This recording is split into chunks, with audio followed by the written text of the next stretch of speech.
আমরা পাসপোর্টের কাজ শুরু করেছি। জিদান ইউসুফকেও আমরা আমাদের আন্ডার-20 ক্যাম্পে টানবো। দেশের ফুটবলে যুক্ত হতে যাচ্ছে আরও 2 নতুন অস্ত্র।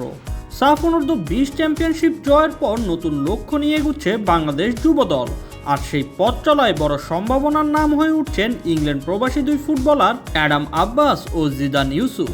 দ্রুতই তাদের বয়সভিত্তিক দলে যুক্ত করার কথা নিশ্চিত করেছেন বাফুফের সহসভাপতি ফাহাদ করিম। আগামী আগস্টে অনুষ্ঠেয় এএফসি অনূর্ধ্ব-20 এশিয়ান কাপের বাছাই পর্বকে সামনে রেখে এই মুহূর্তে 2 খেলোয়াড়কে ক্যাম্পে রাখার পরিকল্পনা করছে বাফুফে। বর্তমানে ক্লাবহীন থাকলেও 19 বছর বয়সী উইঙ্গার অ্যাডাম আব্বাসের ম্যানচেস্টার ইউনাইটেডের যুব দল ও বার্নলি অনূর্ধ্ব-18 দলের হয়ে খেলার অভিজ্ঞতা আছে। তার খেলার গতি ও ধরন বাফুফের টেকনিক্যাল টিমকে সন্তুষ্ট করেছে। অ্যাডামের পাসপোর্টের কাজ এখনো বাকি আছে।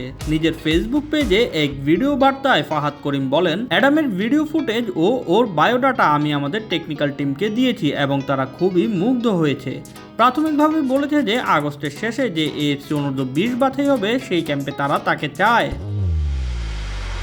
অন্যদিকে 18 বছর বয়সী ও 6 ফুট 4 ইঞ্চি উচ্চতার সেন্টার ব্যাক জিদান ইউসুফ বর্তমানে ইংলিশ ক্লাব ওয়ালটন অ্যান্ড হেডসাম এফসিতে খেলছেন।